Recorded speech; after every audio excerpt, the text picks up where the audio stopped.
Vakomana veG40 vana Serious Kasukwere vauya vokomendawo panhau awa yematensions ari kuitika the ruling party. Panguva ino pari kuonekwa kunzi panguva ino muri kutemaniwa. Panguva ino vanhu vakambobvira vataura gore rino richitanga vakati 2025 gore rinori aiwa richareba ende gore rinori vanhu vachaona zvakawanda.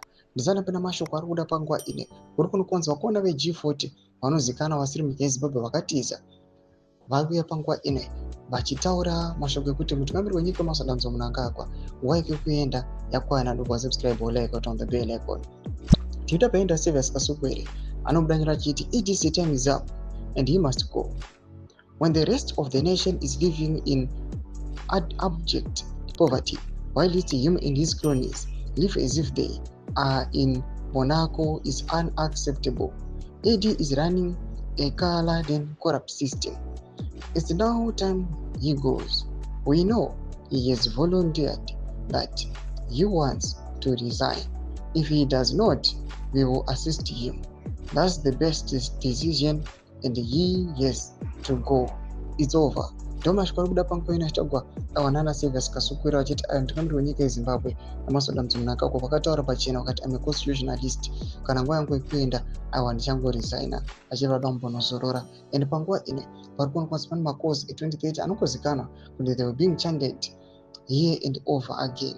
Panguva ine kuchionekwa kunzi there are some loyalists again. Despite VP Kosaluchonka vachiya panguva ino vachidismissa ine mutungamiri wenyika achiti aiwa takufocus on 2020 elections. Panguva ino they are still convincing mutungamiri wenyika kuti aiwa toda kusvika ku2030. But panguva ino vakaswera vari kuti mutungamiri wenyika akataura kuti 2028 acharesigna. Kana asingakwanisi tichamubatsira kuresigna kwacho. The reason being vari kuya panguva ino achiti the only people who are managing kurarama luxurious life vachiita zvavanoda munyika, these are just people who are aligned to the top leadership.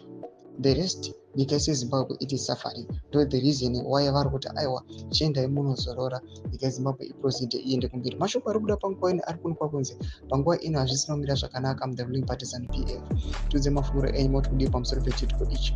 Ida comment section ledu mafunguro enyu. So subscribe, like, check on the bell icon.